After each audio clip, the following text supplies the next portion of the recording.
Well, John, welcome to Kicking Tables. Brian, welcome to Kicking Tables. I'm so happy to have you on here. Skeptics sounds like an amazing game. So, John, as the designer of Skeptics, why don't you give us an overview of what the game is? It's about hunting or proving the existence of ghosts. And I guess the title was kind of like it went through a few phases of story, and pretty much you're a group of investigators that are trying to prove to a bunch of people that are skeptical about ghosts. And I have kind of stories coming out where people sent letters about what they've seen. Okay. That's going to be kind of part of a stretch goal, and it's going to clarify a lot of this stuff. But it's about you run around like an environment, like an asylum or a museum, and the ghost just appears in different rooms, and you're going to run to them and you're going to try to roll dice to match symbols, and if you beat them all, you win the game. Okay. And it's more in depth than that, but Sure. that's, I mean, what's a typical round look like for each of the players? it goes pretty quick because you get three actions, and I mean you're either moving or searching something, and then it's the next player's turn. And at the end of all players' turns, the clock advances 15 minutes and starts the next round. And at the end of 4 rounds, it's kind of like an Elder Sign. I don't know if you ever played that, where it Yep. gets to midnight and then certain things happen. The ghost appears at midnight, Right. and he's going to appear in a random room drawn by a room card, Okay. and you're going to run to that room, and you're going to try to roll the dice and try to match symbols. So this is a fully co-op game then. It's players versus the game itself. Yes, it is. And Awesome. actually, I just made a modification a couple of months ago to make it one player now. Okay. And I've beat it and lost a lot of times. So, and there's 6 ghosts with the game in the main game, and let's just I've beaten and lost every ghost, even to the easy, all the way to the very hard. So it has, Balance. yeah. That's good. That's good. Okay. So where did you come up with the idea for this? Are you a fan of the supernatural? Was this something that you wanted to make a game about for a while? Well, originally it was going to be a fantasy-based game with minis and all this stuff. And for a first-time game, when someone was talking to me and he said, this game is going to be like $100,000 to make. So for your first game, think of something different. So one of my buddies is like, you like horror games, like, why don't you make a game about ghosts? And like, I just remember watching like Changeling and Poltergeist and like all these Yeah. movies from the 60s, The Entity, and I'm just like, I can really make a cool game out of this. Yeah. And like I went through so many design processes to get to the final, play testing a lot, and yeah, I mean, I finally got something that's been inspirational from those movies and genre, and you can kind of see some of it in some of the ghost and like some of the game elements. That's awesome. I love a co-op game and I love Supernatural. So it's like this is like the perfect game for my likes. Brian, you are the QA editor on this game. What's that mean? What's your role? What have you been doing on the game? So the title just kind of came up the other day. I was looking through trying to figure out what exactly am I doing. What am I? Because originally when I started, I was actually just a playtester. I met John through a program called Indie Game Alliance, and me and him just started chatting over Board Game Geek, and then we kind of started talking a little bit more. I saw some little critiques in the rules here and there. Just started providing him some general feedback, and basically from there, it's evolved from me just being a playtester, then just doing basic editorial work, to helping him with the Kickstarter campaign, looking through the numbers, figuring out all of that. So it's kind of looking through a lot of the business side, but also looking through a lot of the aspects of the game to make sure it's mechanically sound. So playing it a lot, making sure it's balanced. I'm curious about the balance. John, you just mentioned you just added single player. So how's the balance for a single player? Is it going to be harder for one player versus, say, 4 players?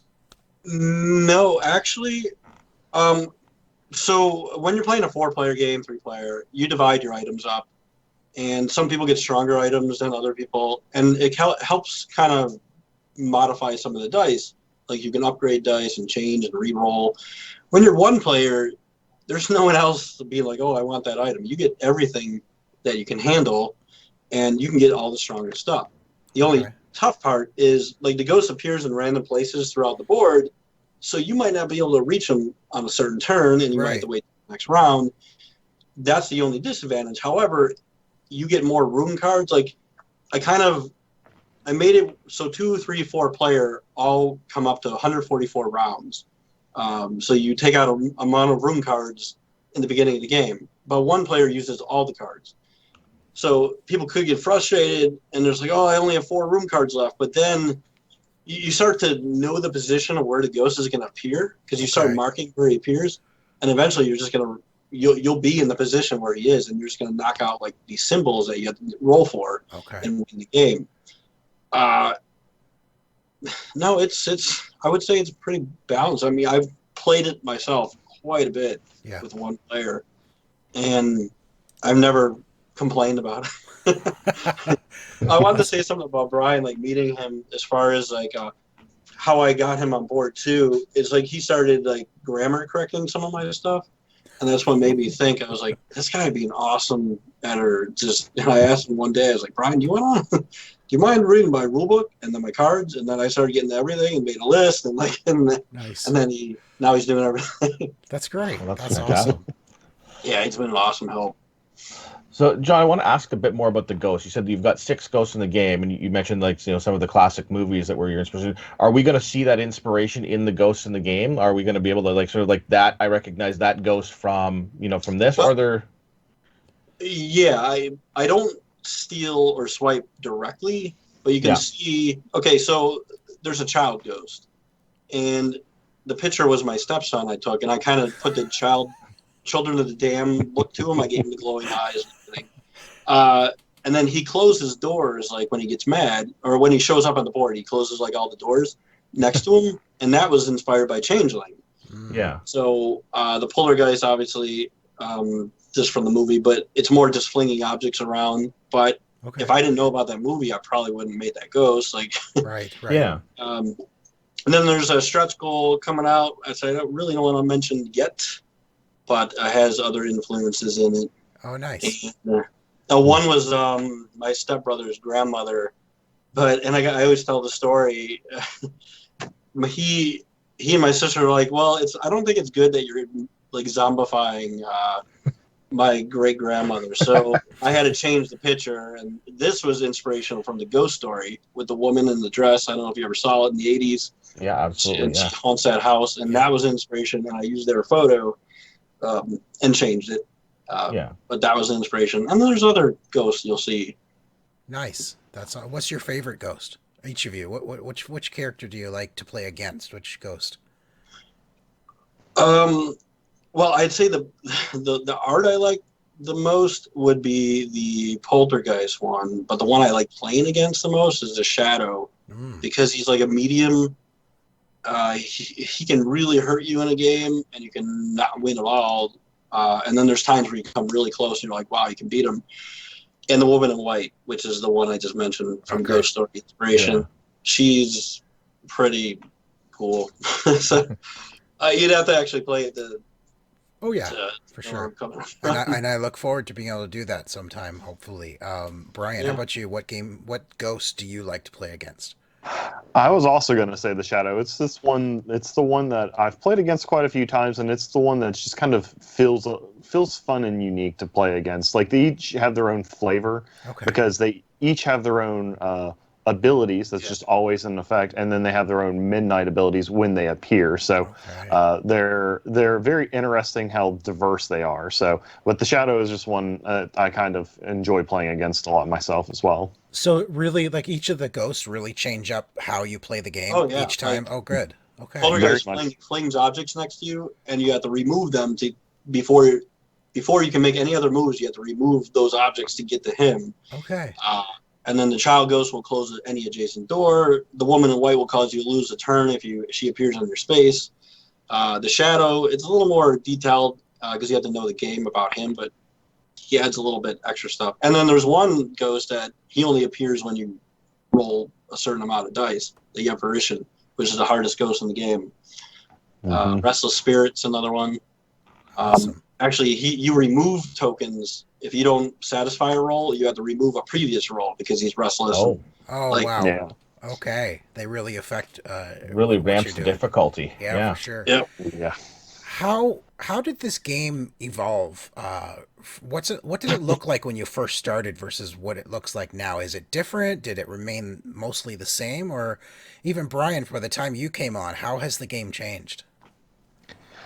I would say during my time on here, for the most part, a lot of the things kind of still look the same. A lot of the things we've done is we've just smoothed out a lot of the little details, made things a little more streamlined here and there, made it easier to understand how a player is going to actually perform actions on their turn, make sure that was very clear. But otherwise, the game, when it came to me initially, it was pretty much a fully fledged game, other than just the few little critiques that I had. Right.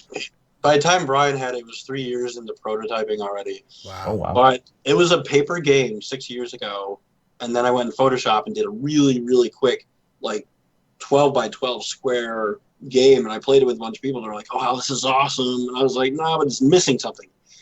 And the ghosts only appear once in the game back then, and then someone, they're like, "It's a great game, but we're not interacting with the ghosts." So I started making them appear at midnight all the time. And then Brian, when he came along, we started rid of extra stuff. Like sometimes things were bloated, and I just wanted to, like, it's not complicated, but like the rules, like once you know it, you know it. Right. But I don't want to overcomplicate things with bloated You stuff. don't want it too high a learning curve. Well, yeah, there was like an environment card with the fires that kept spreading, and you had to deal with that. And I just totally removed that and made it really simple. And I just wanted to focus on the investigators and the ghost. Awesome. And, So with the campaign itself, are there any of the stretch goals that you can tease? Are we going to see more environments? I know you guys have that awesome double-sided board. More ghosts coming. Anything you can tease for us? what do you think, Brian?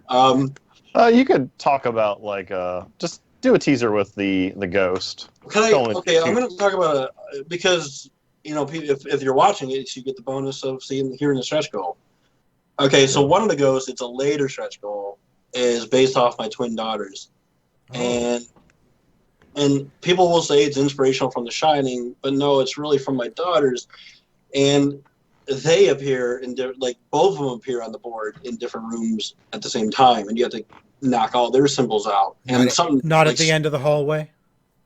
They don't no, just but there leave is a hallway in the asylum. They could. But they're like, I was in a hotel with them one night thinking of an extra ghost I can do. And yeah, they were the inspiration for, because they were getting in trouble that night. I was like, oh, I can make them like really mischievous and like. Awesome. So that's one. And then we get a soundtrack, which is, the first stretch goal is already open. Like you can see it. It just has to be funded, but it's a soundtrack my buddy's going to work on with asylum noises and drips and rain in the background. Oh, I love those environmental added effects for those things. Yeah. Yeah, he's really good at what he does. I just have to have a meeting with him how to like control it better, like scurrying rats by your feet, chains and moaning in the background, like from a ghost or something. Oh, so that'll be the first stretch goal. The rest, I'm going to keep a little under wraps. Man, I cannot wait to see this game. Everyone needs to check it out. Of course, it hits Kickstarter on June 8th. So everybody go check that out. Gentlemen, we like to have a little section where we're going to ask you some questions that are outside the scope of your game, just to get to know the two of you and the kind of games you kind of like, okay? So I'm going to ask each of you. So John, you can answer first, and then Brian. There's just 9 simple questions here. Rapid fire. Let's do it. All right. Okay. Favorite game mechanic? Hero Quest. Deck building. Competitive or cooperative? Both. I prefer cooperative. Okay. Competitive. Worker placement or area control? Area control. Worker placement. What's a game you always win? Ooh, Splendor. Oh, okay. Mystic Veil. That was quick, Brian. It's like, yeah, I know what game I always win. Campaign or legacy? Oh, I love campaign, D&D campaign stuff. Mm-hmm. Campaign. campaign. Don't like tearing stuff up for Hey, Legacy. we agreed on something. Yeah. What's your favorite childhood game? Fireball Island. Ah, nice. I'm gonna have to shift genres and go to a video game, Mario RPG for the Super Nintendo. All right. What's your most recent game purchase? Oh man, I'd have to I'd have to think. I've been buying like minis. Okay, I'll say the original Hero Quest game because I sold it stupidly 10 years ago, and now I'm buying everything back. Okay, awesome. Brian, you're going to say backed, chai Chai tea for Tea two. for two. I see it. I see the box. Right. What's your favorite modern game? Ooh, modern game. I love Mansions of Madness, the second one. And Love that's if you could say that's modern. Like Oh that's yeah, yeah, that's for modern. sure. Absolutely, that's one of my favorites. Absolutely. Modern, I'm going to go back to Mystic Vale. Okay, awesome. And finally, on topic, ghosts, real or fiction? I have to say real, right? Real, because if I said not real, my girlfriend would probably kill me and I would become a ghost myself. How about skeptical until proven? Ooh, you're a skeptic. I see it. On point there, John. On point. Guys, it's been such a pleasure having you on the show. Either one of you can answer this, maybe both. But give us your final thoughts. What's something you really want people to know about the game, or why should people back this game? Brian, I'll start first. I think it'd be great for Halloween season, October. I just think in general, if people like things like Clue, Kill Dr. Lucky, or Elder Sign, or anything, or Arkham Horror, they might like it. And it's just fun. It's quick, Okay. and fast. And if it does fun, we have ideas already for a Skeptics World Nice. card game and another couple boards coming after this that I already have on paper, Awesome. ready to go. Yep, and I'll agree with that. The idea behind Usiak Games and Designs is not just to make a one-and-go game where we put up something on Kickstarter and then disappear into the night. We do plan on building that whole world out. We have the additional games in the Skeptics world. We're talking about potentially a little card game. So if you want to get in at the beginning of this creation of this world, this is definitely the time to do it. Awesome. Everybody go check out Skeptics on Kickstarter. It's on Kickstarter now. The link is down below, so check that out. John, Brian, thanks so much for being our guest tonight. It's been a pleasure. Yeah, it's been Thank great. you. Got to do this again, right? On your next game, we'll have you back on for sure. Thanks, guys. Yeah, Thank you. Thank you very much. Thank you, everybody. John Usiak at Usiak Games and Designs. Feel free to check out my Kickstarter on June 8th at 10 a.m. for Skeptics, and definitely follow the link for OMG Nexus below. And thank you very much again.